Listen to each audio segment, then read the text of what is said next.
É muito fácil visualizar a seguinte cena. Eu acho que é universal para quem convive com felinos. Com certeza. Fim de tarde, o ambiente está super tranquilo, a casa silenciosa, e tem um gato lá, relaxando no sofá. Aquele momento de paz, né? Exato. Aí a mão vai até aquele pelo macio, o carinho começa, e o famoso motorzinho do ronronar liga quase na mesma hora. Parece o cenário perfeito. Puro relaxamento. Sim, pura conexão. Mas aí, do nada, sem nenhum aviso prévio, aquele mesmo gato vira e crava os dentes na mão que estava fazendo cafuné. É muito comum. E às vezes ainda dá uns chutes rápidos com as patas traseiras e sai correndo pela sala. E tem um segundo cenário também que vive viralizando nas redes sociais, sempre com uma musiquinha fofa de fundo. Aquele do cobertor. Esse mesmo. Um gato já adulto, de olhos fechados, amassando o pãozinho e mamando intensamente numa coberta felpuda. Ou até no braço de alguém, no cabelo. O que nos traz exatamente a missão deste nosso mergulho de hoje. A proposta, ao cruzar essas fontes e as pesquisas recentes de psiquiatria animal, é desmistificar o que está acontecendo no cérebro desses animais. Tirar aquela ideia de que eles são malucos. Perfeito. O objetivo é provar, com base na ciência clínica, que os gatos não são imprevisíveis, eles não são loucos e muito menos bipolares. Porque muita gente acha isso, né? Sim, aquilo que o ser humano costuma achar engraçadinho, fofo ou, completamente aleatório, é na verdade uma forma de comunicação altamente complexa. Ou, em muitos casos, um sinal de alerta. Exato. Ou pior, em muitos desses casos que a gente romantiza, trata-se de um sinal silencioso de profundo sofrimento emocional. Um sofrimento que está exigindo atenção imediata. Então vamos destrinchar essa história por partes. Começando por aquele primeiro cenário, o da mordida. Vamos lá. Porque é uma frustração enorme para quem passa por isso. A pessoa tá lá, dando amor, o bicho parece que tá adorando e de repente vem o ataque. Vem a mordida. E a primeira reação humana, quase que por instinto, é pensar que ele fez aquilo do nada. Fica a dúvida se o bicho tem algum distúrbio, e isso gera até um certo receio de tentar fazer carinho de novo depois. É compreensível, mas o mais revelador na literatura médico-veterinária sobre esse tema é que existe um diagnóstico clínico muito específico para isso. Qual é o nome? É a agressividade induzida por carinho. E a verdade mais inconveniente que a gente precisa estabelecer logo de cara para quebrar esse mito é que o ataque nunca acontece do nada. Nunca é do nada. Nunca. A raiz principal desse comportamento é algo chamado de agressividade aprendida. Aprendida. Isso. Em termos práticos, é uma agressividade que foi instrumentalizada ao longo do tempo. O animal aprendeu a usar a mordida como uma ferramenta de comunicação extrema, pura e simplesmente porque todas as outras tentativas diplomáticas falharam miseravelmente. Sabe o que me deixou de queixo caída quando eu estava lendo as anotações do material? É a descrição detalhada de como essa escalada de sinais começa desde que eles são apenas filhotes. É fascinante e triste ao mesmo tempo. Sim. Pensa num filhotinho. Ele é cheiroso, tem aquele miado fininho, é totalmente irresistível. A vontade humana natural é pegar no colo, apertar, fazer carinho sem parar. O tempo todo. Só que o filhote, como qualquer ser vivo, chega num ponto de saturação. E o que ele faz para avisar que aquele contato físico já deu? Ele tenta avisar. Ele usa expressões incrivelmente sutis. As orelhas abaixam 1 milímetro, o olhar desvia para um ponto fixo na parede. O corpinho tenta dar uma leve escorregada para o lado. A pele das costas dá aquela tremida rápida, né? Isso, como se fosse um arrepio. E o que a pessoa faz diante dessa comunicação toda? Nada. Absolutamente nada. Exatamente. O ser humano que fica completamente hipnotizado pela fofura daquele momento é péssimo em ler microexpressões de outras espécies. A gente ignora todos esses limites sutis e o cafuné continua. E muitas vezes a pessoa ainda segura o gatinho com mais força quando ele tenta sair de fininho, achando que é um jogo. Sim, não se percebe que o animal está, na verdade, implorando por espaço. E é exatamente nesse ponto que o cérebro do gato processa uma lição fundamental e, honestamente, um pouco trágica. De que a linguagem corporal não funciona. Exato. A linguagem corporal padrão não funciona com essa espécie bípede. Abaixar a orelha é inútil. Desviar o olhar não surte efeito. Mover o corpo para longe não resolve. Como consequência lógica, o gato sente a necessidade de subir o tom. Se aquele humano gigante não entende o não educado, ele dá uma pequena mordida. E como ele é filhote, não dói tanto. E a pessoa acha a coisa mais linda do mundo. Dá risada, acha que o gatinho tá brincando de caçar a mão. Mas a verdadeira mágica acontece na neurologia do felino, né? Com certeza.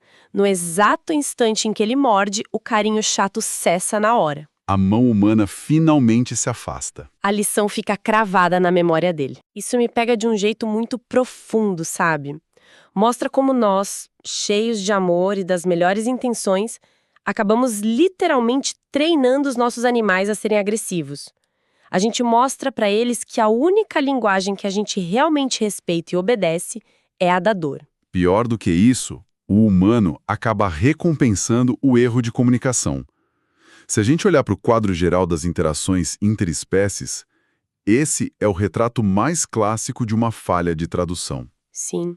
Aquele gato adulto de 5 quilos que morde a mão no meio do sofá não é bipolar de forma alguma. Ele pode até estar gostando de sentir o calor do colo, mas o limiar de tolerância para o contato físico repetitivo da mão foi atingido. E como a vida toda os sinais sutis foram ignorados. O cérebro dele otimiza o processo. Ele pula todas as etapas educadas de aviso e vai direto para a única estratégia que apresentou 100% de eficácia no passado. Ele vai direto para a mordida. E, claro, a ciência aponta que existem outras causas para agressividade, tipo dor crônica invivível ou frustração redirecionada. Sim, tem essas variáveis. Mas essa falha crônica de comunicação é esmagadoramente a mais comum segundo os dados. E reverter esse quadro exige que o humano seja reeducado a ler as microexpressões do animal, parar o carinho no exato segundo em que a orelha se mover. Mas decifrar esses sinais tão sutis e rápidos exige muita observação, não é? Não é só intuição. Exige uma certa criatividade, uma inteligência analítica bem aguçada para notar que uma leve tensão no ombro do gato significa chega. Sem dúvida alguma. Inclusive, as pesquisas de perfil comportamental apontam uma curiosidade fascinante sobre isso. Quem gosta de gatos e consegue criar essa sintonia fina, geralmente apresenta um perfil muito mais analítico. Faz sentido. Costumam ser pessoas criativas, com um nível de inteligência focado em resolver problemas, que observam os detalhes do ambiente e são profundamente envolvidas com leitura e introspecção. Nossa, muito interessante. É uma mente treinada para buscar a raiz das coisas e não ficar só na superfície. O que combina perfeitamente com a rotina de estudar para concursos e provas complexas, incluindo vestibular, concurso público, concurso militar, OAB e residência médica. Esse perfil focado e analítico é exatamente o que se precisa. E olha, se você é estudante e quer se preparar de verdade, entra agora em medicobe.com.br, baixa o app e aproveita o maior banco de questões do Brasil, com provas anteriores de todas as instituições, questões comentadas, resumos práticos, aulas completas e flashcards prontos para revisar onde quiser. Muito bom. E da mesma forma que um estudante precisa se preparar e buscar a raiz do conhecimento para não errar na prova, quem convive com animais precisa ir à raiz do comportamento para não errar no cuidado diário. A analogia perfeita. Porque quando o olhar analítico falha, o ser humano começa a normalizar e até aplaudir atitudes que indicam que o animal não está nada bem. O que nos conecta com o segundo grande enigma clínico das nossas fontes: o famoso comportamento do gato que mama na idade adulta. Essa é, sem dúvida, a quebra de expectativa mais forte de toda a nossa pesquisa. Como a gente mencionou lá no começo, esse é o comportamento fofo definitivo da internet. É super comum ver vídeos com milhões de visualizações mostrando um gato enorme, às vezes com anos de idade, amassando a coberta e sugando o tecido. Ou sugando a roupa do tutor. Sim.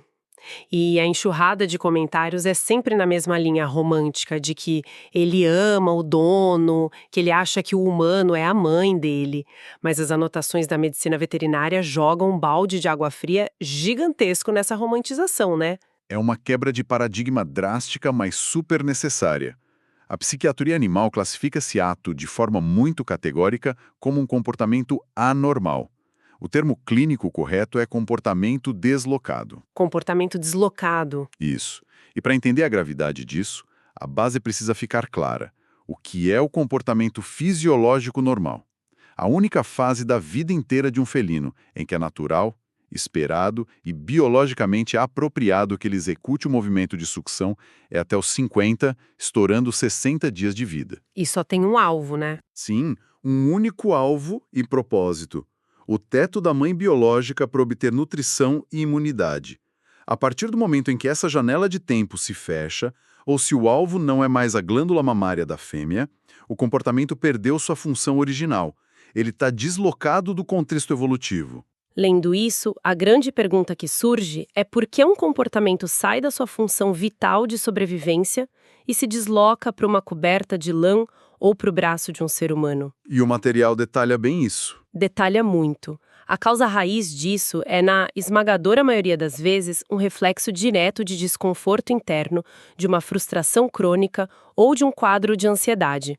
É muito comum em gatinhos que passaram por um desmame precoce. Que infelizmente é a realidade de quase todo animal resgatado das ruas. Ou então, a mãe gata sofreu um estresse brutal durante a gestação e a amamentação, como desnutrição ou medo de predadores, e isso alterou o desenvolvimento neurológico da ninhada.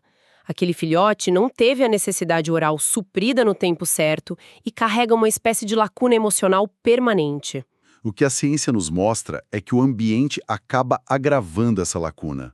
Os tutores, movidos pela crença de que é uma demonstração de amor, acabam reforçando positivamente o problema. Sim, a pessoa pega no colo, grava vídeo, faz carinho, fala com uma voz suave. Exato. O cérebro desse animal, que já iniciou o comportamento porque estava sentindo uma angústia ou um desconforto interno, de repente recebe uma enxurrada de atenção positiva.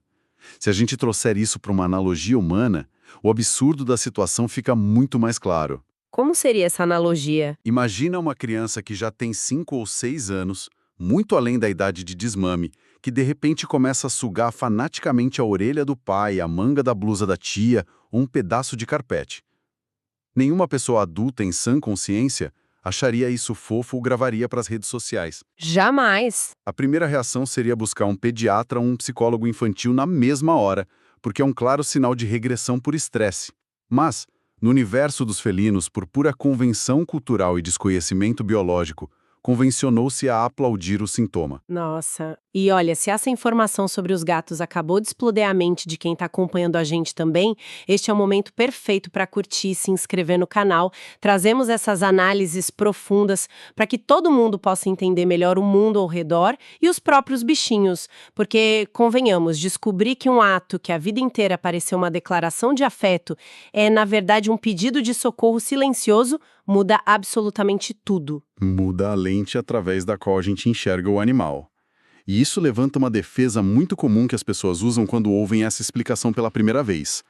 A pessoa questiona como ele pode estar estressado se enquanto ele mama na coberta ele está amassando pãozinho de olhos fechados e o ronronar está altíssimo. Muita gente acha que o ronronar é a prova definitiva de que o gato está feliz da vida. E esse é o grande paradoxo do ronronar. Que as anotações abordam e que me fez repensar muita coisa. Como a ciência reconcilia o fato de o gato estar ronronando alto com um diagnóstico clínico de ansiedade e frustração. A chave é separar os comportamentos que estão acontecendo ao mesmo tempo. O ato de amassar pãozinho, aquele movimento rítmico com as patas dianteiras, é sim um comportamento de aconchego, algo que remete ao conforto do ninho. Se o gato faz isso na almofada antes de deitar para dormir, é maravilhoso e saudável. O problema, então, é a vocalização. Exatamente. O ronronar é muito mais complexo do que um simples sorriso felino. Nem sempre lhe indica alegria. A biologia mostra que o ronronar ocorre numa frequência vibratória muito específica e é frequentemente acionado como um mecanismo de alívio. De autoapaziguamento. Isso. Em momentos de tensão severa, de medo intenso ou até para mascarar dor física aguda. É o corpo do gato tentando vibrar para acalmar a própria mente. E sabe o que me ajudou demais a entender essa mecânica da busca por alívio? A analogia que as fontes fazem com os comportamentos humanos diante do estresse. Pensa naquele torcedor fanático assistindo a final de um campeonato tenso na televisão. A ansiedade sobe e ele começa a roer as unhas até sangrar ou a coçar a cabeça compulsivamente. Coçar a cabeça para tirar uma sujeira é a função original. Coçar até ferir o couro cabeludo de tanto nervoso é o comportamento deslocado. Perfeito. E a metáfora vai ainda mais fundo quando chega na questão do cigarro. Uma pessoa que fuma acende o cigarro no pico do nervosismo. Ela dá a primeira tragada, solta um suspiro profundo de alívio, a musculatura dos ombros cai e muitas vezes ela até dá um sorriso de satisfação. Quem olha de fora vê uma pessoa visivelmente relaxada naquele momento de pausa. O que a neurociência explica sobre esse momento de relaxamento é que há uma cascata de reações neurofisiológicas acontecendo. O cérebro do fumante está liberando substâncias químicas compensatórias que promovem uma sensação instantânea de bem-estar. Mas o simples fato da pessoa suspirar e sorrir não significa de forma alguma que inalar aquela fumaça está fazendo bem para a saúde celular dela. E com o gato é a mesma coisa. Quando o cérebro do gato adulto comanda aquele mame num tecido sintético, ele está operando exatamente sobre essa mesma lógica em busca de alívio químico. O ato de sugar libera endorfinas no sistema nervoso central. O animal realmente se sente melhor, mais calmo e anestesiado naqueles minutos. Mas a grande armadilha é que ele só está buscando ativamente essa descarga de endorfina porque existe uma angústia anterior, né? Um desequilíbrio no ambiente ou um trauma não resolvido que empurrou ele para esse mecanismo compensatório. Exato. A aparente felicidade durante o ato de mamar não anula a existência do gatilho de estresse que iniciou o processo. E é aí que chegamos no ponto mais sombrio desse mergulho clínico. A linha tênue entre um tique para aliviar o estresse e o adoecimento total do cérebro.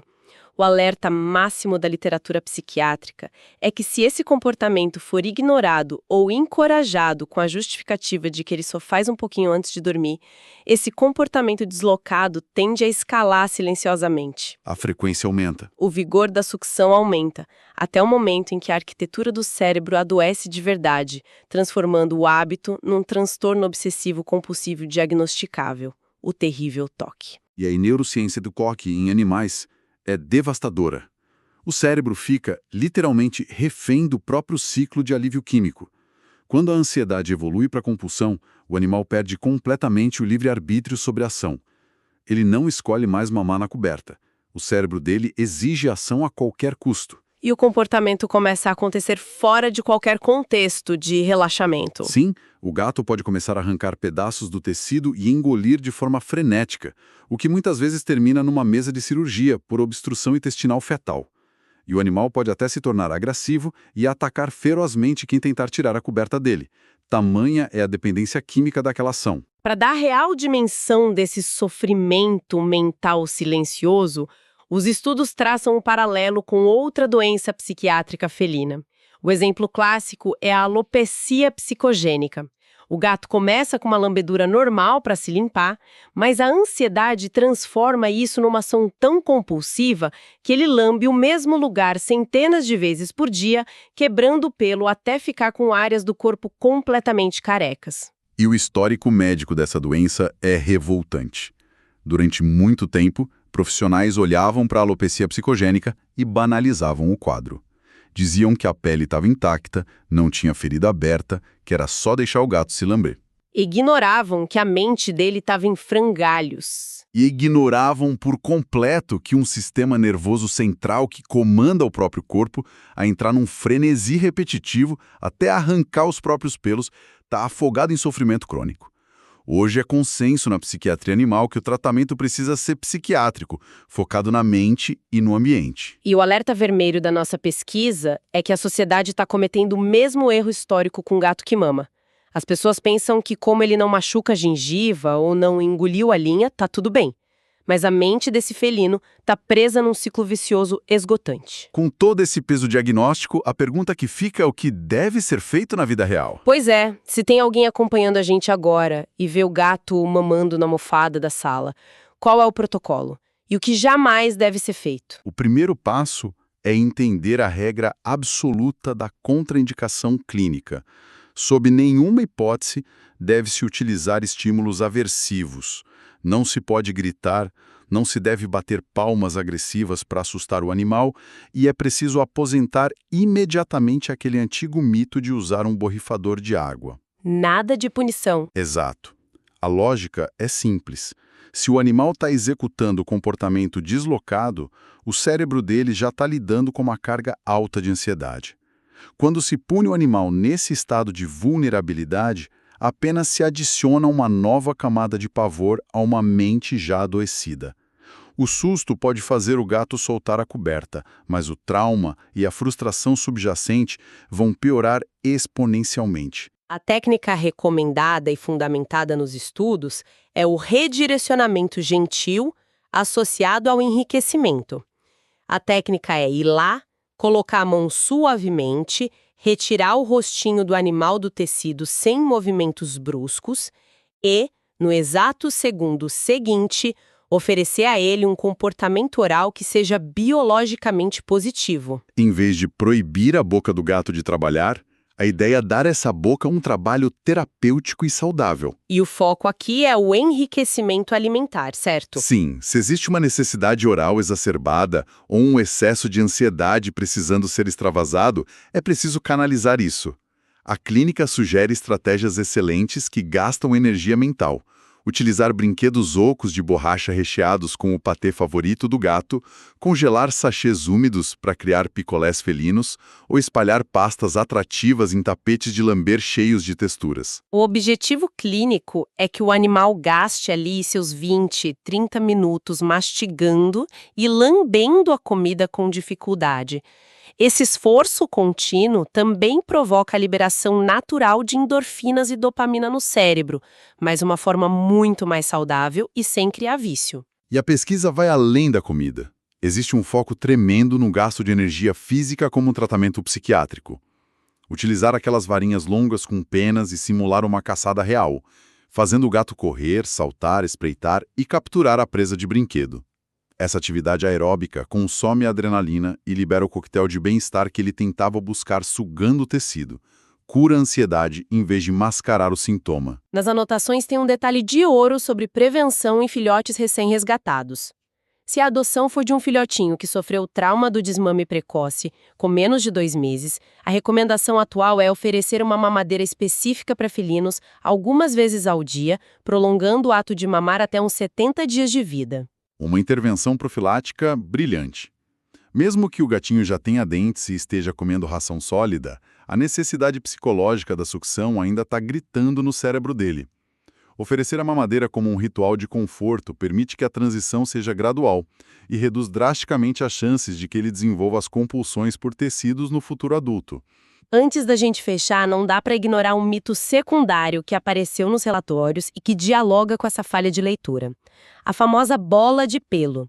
A gente cresce vendo desenho animado onde os gatos tossem bolas de pelo como se fosse a coisa mais normal do mundo. E não é. A literatura veterinária é taxativa. Um trato gastrointestinal saudável não deveria vomitar tricobezoários com frequência. O pelo ingerido no banho deve sair nas fezes. Se o gato vomita muita bola de pelo, muitas vezes isso é um sintoma oculto de que ele está se lambendo de forma compulsiva por causa daquela mesma ansiedade sistêmica, o que nos obriga a voltar os olhos para os 5 pilares do bem-estar felino.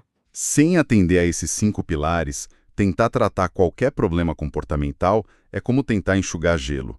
O primeiro pilar é prover um ambiente seguro, acesso a locais altos. O segundo é a separação dos recursos, caixa de areia longe da comida, água longe da comida. O terceiro é a oportunidade diária de simular a caça, como a gente falou. O quarto é o contato social sempre nos termos do animal, parando no primeiro sinal de desconforto. E o quinto, o respeito ao olfato aguçado, evitando produtos de limpeza fortes e garantindo arranhadores para ele marcar território. Quando qualquer um desses pilares entra em colapso, o comportamento natural adoece. Resumindo esse nosso profundo mergulho nos mistérios da mente felina, a grande lição é que esses comportamentos que a gente acha engraçados ou fofos carregam causas fisiológicas e cascatas neuroquímicas reais. Na maioria das vezes, são pedidos de ajuda de um cérebro estressado, que os humanos interpretam errado porque usam nossos próprios filtros emocionais. Ter a paciência para reconhecer as microexpressões antes que elas escalem para uma mordida e tratar a raiz da ansiedade antes que vire um toque severo é o maior ato de respeito que podemos ter com os animais que dividem o teto com a gente. E pensando nesse panorama todo, surge um questionamento final que ecoa para muito além do comportamento dos gatos. Qual seria? Se a gente observar que os nossos animais, vivendo dentro de casas com comida farta e proteção, desenvolvem mecanismos de enfrentamento tão complexos, criando vícios e compulsões apenas para conseguir tolerar o estresse crônico de um ambiente doméstico que nós mesmos projetamos para eles, o que essa dinâmica assustadora nos diz sobre as pressões esmagadoras que nós humanos sofremos? Nossa, é verdade. E sobre os próprios vícios de alívio e compulsões ocultas que nós desenvolvemos todos os dias para suportar a velocidade e a cobrança do mundo moderno. Muitas vezes sem sequer termos consciência de que também estamos operando em profundo sofrimento emocional. É um reflexo no espelho que vale a pena analisar.